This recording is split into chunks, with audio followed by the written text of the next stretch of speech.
साथियों नमस्कार।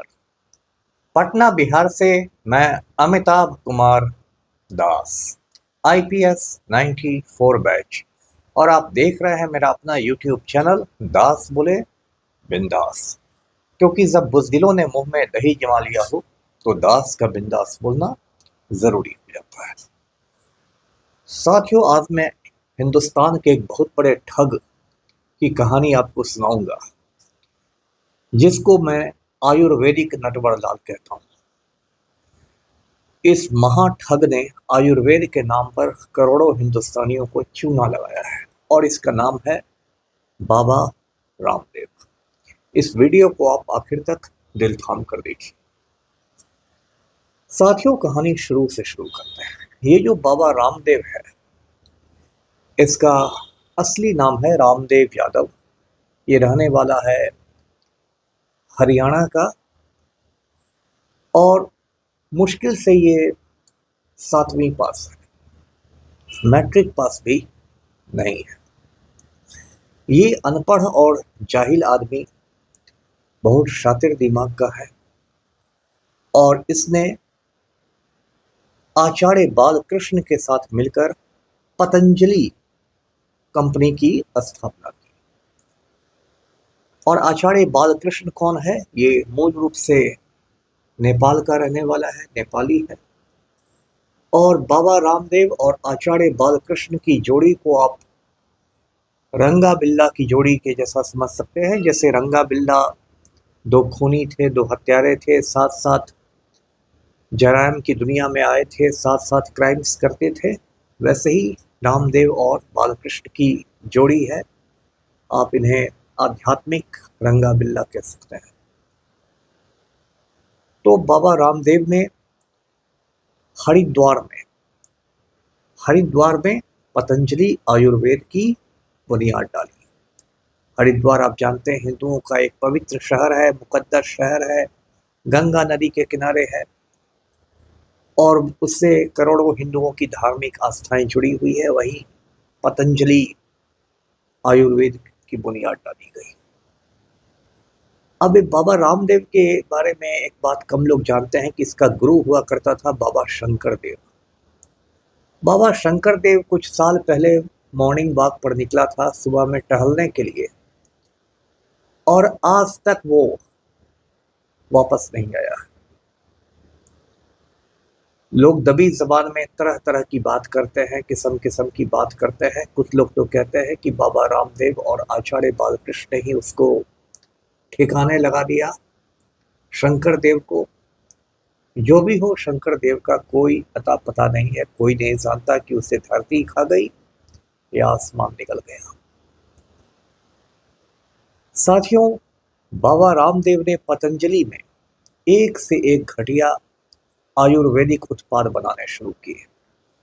आयुर्वेद के बारे में मैं आपको बता दूं, जो लोग नहीं जानते होंगे, एक प्राचीन भारतीय चिकित्सा पद्धति है। मेडिकल का एक सिस्टम है, बहुत प्राचीन,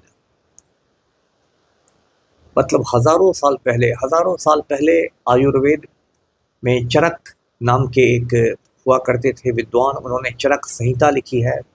फिर सुश्रुत नाम के एक विद्वान हुआ करते थे।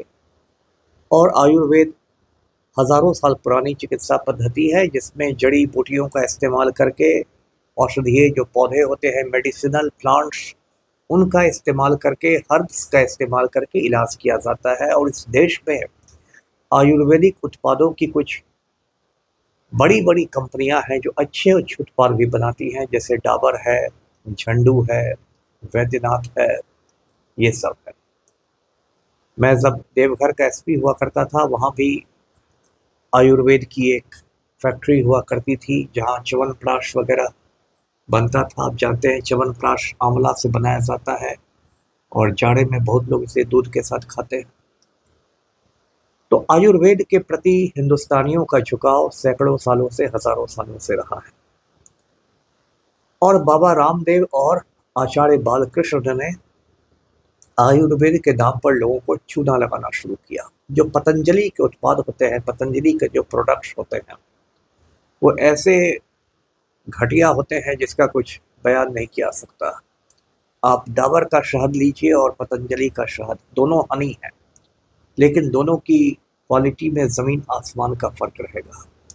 यदि डाबर कंपनी का शहद अच्छा शहद रहेगा, अच्छा हनी रहेगा, तो पतंजलि के शहद में सिर्फ चीनी पानी का घोल रहेगा और कुछ नहीं रहेगा। पतंजलि के घी का भी वही हालत है। पतंजलि की सारी चीज़ों का यदि आप उसके दंत कांति से दांत साफ कर लें तो फिर आपके दांतों की खटिया खड़ी हो जाएगी। ये पतंजलि के घटिया उत्पाद होते हैं, जिसके लिए पतंजलि पर बहुत बार जुर्माना लगा है, बहुत बार सरकार ने वार्निंग दी है, लेकिन चूंकि बाबा रामदेव भारतीय जनता पार्टी का दलाल है, इसलिए उसके खिलाफ एक्शन नहीं होता है। बीजेपी के दलाली से एक और बात याद आ गई मुझे। कुछ साल पहले मोदी के प्रधानमंत्री बनने के पहले बाबा रामदेव आया था आपकी अदालत कार्यक्रम में, जो रजत शर्मा का प्रोग्राम है। आपकी अदालत में बड़ी बड़ी हस्तियां आती हैं और कटघरे में बैठकर, डॉक में बैठकर अपनी बातें कहती है। बाबा रामदेव ने उस समय कहा था कि यदि मोदी जी प्रधानमंत्री बन जाएंगे, वजीर आजम बन जाएंगे, तो पेट्रोल 35 रुपए लीटर मिलेगा, 35 रुपए लीटर। और आज पेट्रोल 100 रुपए लीटर से पार कर चुका है और बाबा रामदेव कुछ बोलने की हालत में नहीं है, मुंह छुपाए घूमता है। बाबा रामदेव कहता है कि आयुर्वेद में हर चीज का इलाज है, हर चीज का ट्रीटमेंट, लेकिन लगता है कि आयुर्वेद में बुज़दिली का कोई इलाज नहीं है, कायरता का कोई ट्रीटमेंट नहीं है। ये बाबा रामदेव इतना बड़ा बुज़दिल है, इतना बड़ा कायर है कि कुछ साल पहले रामलीला मैदान में इसका एक कार्यक्रम चल रहा था दिल्ली में, और अचानक दिल्ली पुलिस पहुंच गई तो ये 14 फीट ऊपर मंच से कूद गया डर के मारे पुलिस को देखकर, और फिर इसने औरतों की सलवार पहन ली और वहां से ये भागा। कैसा अद्भुत दृश्य था, चेहरे पर बड़ी बड़ी दाढ़ी और नीचे में औरतों की सलवार। तब से बहुत लोगों ने इसका नाम सलवारी बाबा भी रख दिया। ऐसा ये बुज़दिल आदमी, ऐसा फ्रॉड आदमी है। साथियों, बाबा रामदेव के किस्से में सुनाता जाऊं तो कहीं अंत नहीं आएगा। जब कोरोना की महामारी फैली थी, आपको याद है 2019-20 में कोरोना की वैश्विक महामारी थी, जिसको पेंडेमिक कहते हैं। अब वो लगे हाथ में बताता चलूं कि 3 तरह की महामारियां होती है। एक होती है एपिडेमिक, जो एक छोटे से क्षेत्र में सीमित रहती है। एक होती है एंडेमिक, जो एक क्षेत्र में फैली रहती है। और एक महामारी होती है पेंडेमिक, जिसको हिंदी में कहते हैं वैश्विक महामारी, जो पूरी दुनिया में फैली रहती है। तो कोरोना एक पेंडेमिक था, वैश्विक महामारी, और उस समय लोग लाखों की तादाद में मर रहे थे।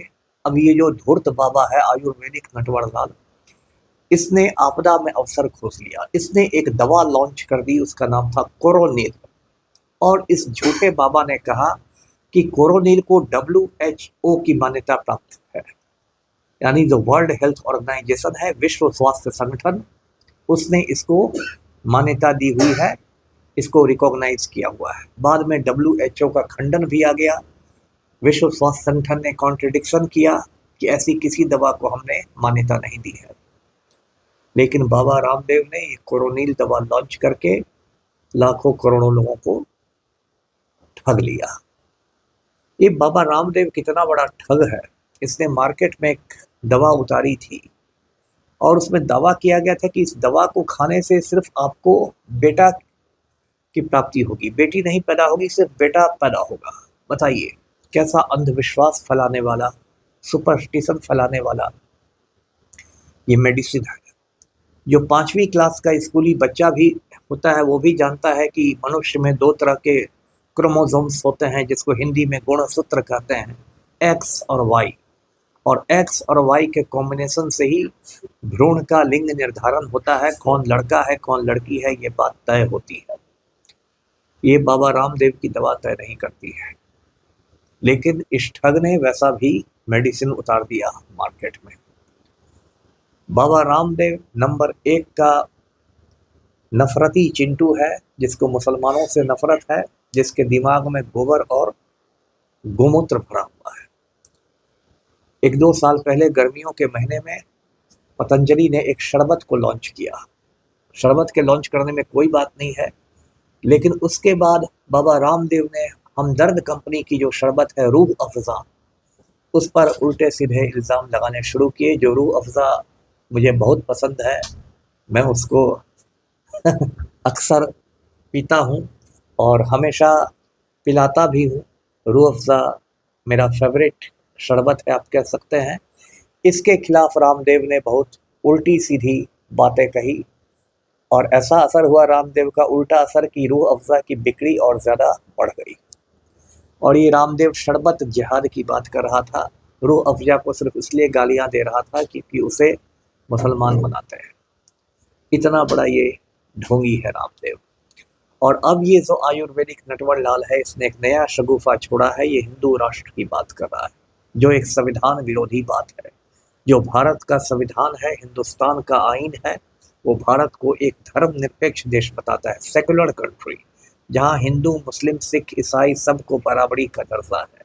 लेकिन ये बीजेपी का दलाल, ये आयुर्वेदिक नटवर लाल, ये बाबा रामदेव हिंदू राष्ट्र की बात कर रहा है। और राम मंदिर में जो चढ़ावा चोरी हुई है कई हजार करोड़ की, उस पर इसके मुंह में ताला लगा हुआ है। मुझे तो कई बार शक होता है कि चढ़ावा चोरी में माल का हिस्सा बाबा रामदेव को भी पहुंचा है। तो साथियों, इस आयुर्वेदिक नटवर लाल से बच के रहिए। इस वीडियो को लाइक कीजिए, शेयर कीजिए, चैनल को सब्सक्राइब कीजिए। धन्यवाद। जय हिंद।